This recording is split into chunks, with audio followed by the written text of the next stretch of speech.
So yun, good morning sa inyo mga ka-idol. Ang gagawin natin ngayon guys, ililipat natin yung pinunla nating kamatis sa daon ng saging. So papakita ko siya sa inyo kung paano siya gawin guys.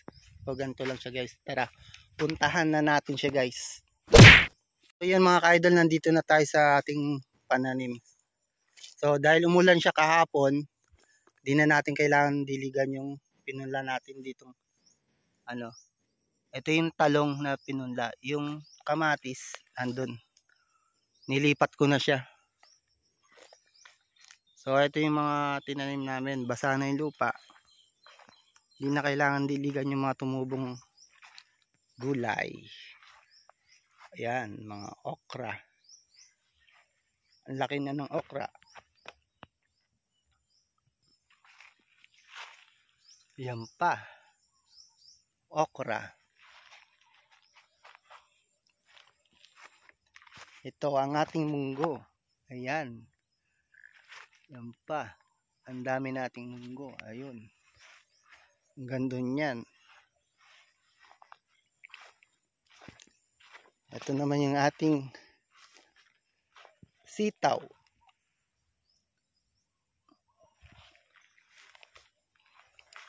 Ang ganda din yan guys. So yun guys, ito yung mga napunla namin na ilipat na din namin yung kamatis sa daon ng saging. Yan. Dito siya nakalagay dati guys. Ayan.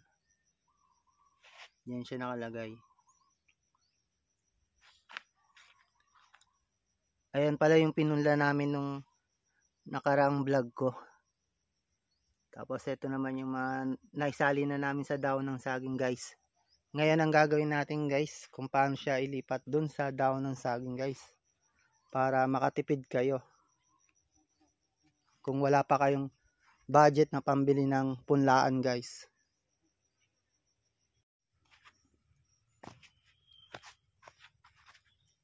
So yun guys, ang gagawin natin ngayon guys, ito yung dahon. So papakita ko sa inyo kung paano siya gawin guys. Yan. Ganito lang siya guys. Kuha lang tayo ng ganito. Yan. Humatit lang tayo ng dahon ng saging. Tapos iikot natin siyang ganyan. Yan. Tapos kukuha tayo ng pinagputulan natin ng walis tingting. Ayan. Tapos tutusok na natin siya guys.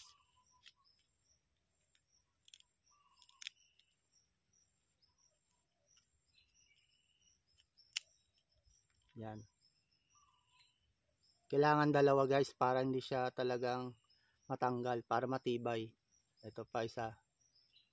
Tusukan din natin dito. Yan. Kabilaan yan. Kasi paikot yung dahon eh.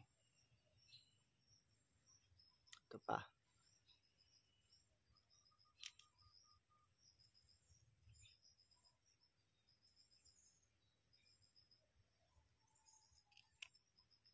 Yan, okay guys. Yan, bilog na siya guys.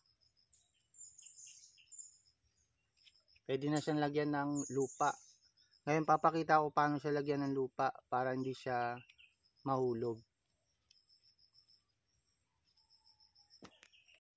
So ngayon guys, ganito siya guys. Ang gagawin natin, yan.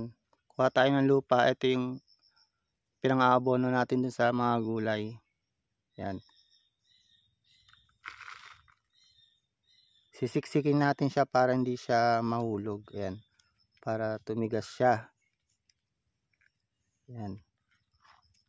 Ayan. Hindi na siya mahulog guys. Oh.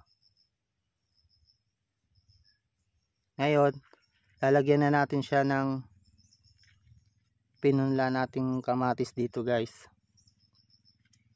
Papakita ko siya din. Kukuha tayo ng pinunlang kamatis.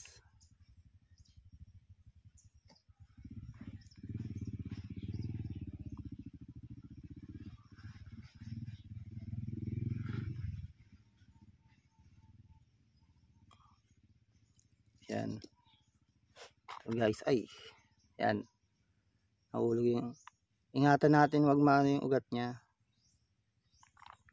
So, dapat dito guys magaan lang yung kamay mo. Kasi yung ibang gumagawa nito mabigat yung kamay nila, kaya yung iba napuputol yung ano, yung ugat yan. Yan, natatanggal yung lupa.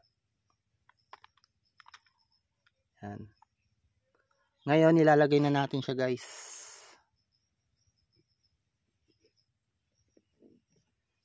Yan, pag ganyan. Hawakan natin siya dito sa katawan niya. Yan. Tapos yung ugat, ayusin natin pag ganyan, paglapag, para hindi maputol. Tapos lalagyan na natin siya ng lupa, bubuhusan na natin. Malambot yan, kahit madaganan okay lang. Hindi siya matigas na lupa. Para pag nilipat na namin siya dun sa ano, taniman, dun na siya magbubunga. Kung saan kami nagpaararo. Yan guys. Okay na guys. Bali, ano yan, konting dilig lang yan guys. Para mabasa yung ugat niya.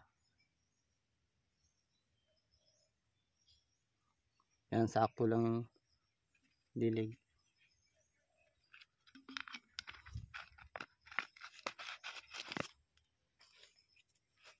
Yan, okay na siya guys. Pwede yan. Ngayon gagawa naman ako ng ano, ng marami. A few moments later.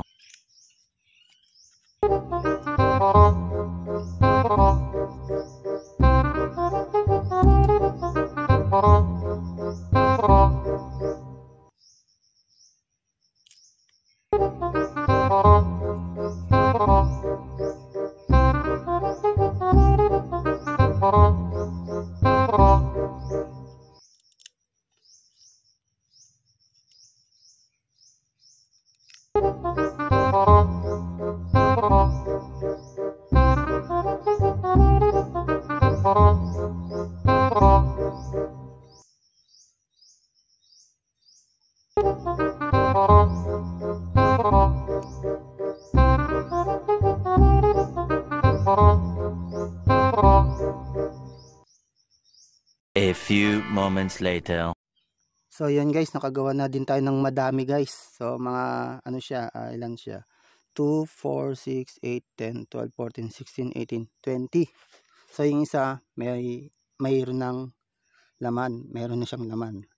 Kaya ngayon lalagyan na natin sila ng mga lupa. Yan. Tataba.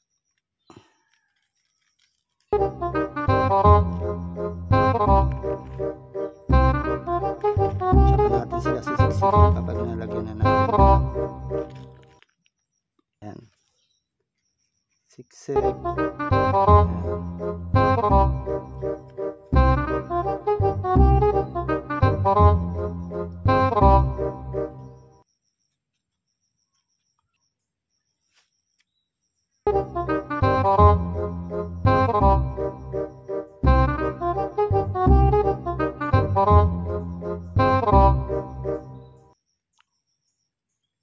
Maganda yan guys, mas mabilis lalaki. Pag maraming ugat, mas mabilis lumaki.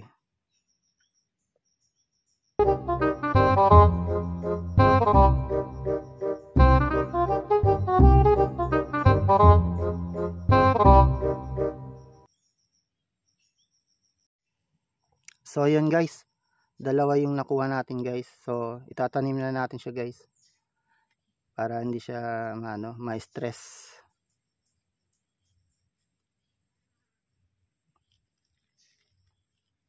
Kasi pag tumatagal yan guys na hindi mo pa siya na ilalagay sa lupa, na-stress yan. Syempre yung ugat matutuyo. Kailangan na ano yan, nasa lupa na agad. Yan. Para hindi siya ma-stress. Kung na-stress yan, malalanta yan. Diretso hanggang sa mamatay na yan guys.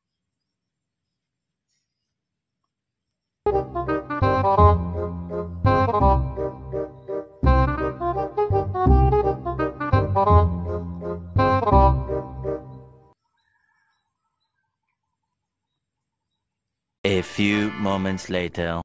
So yan guys, natapos na din tayo guys. Ayan. So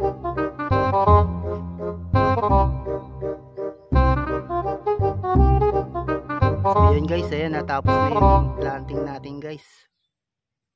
Ang ating mga tanim na ilipat na sa daon ng saging.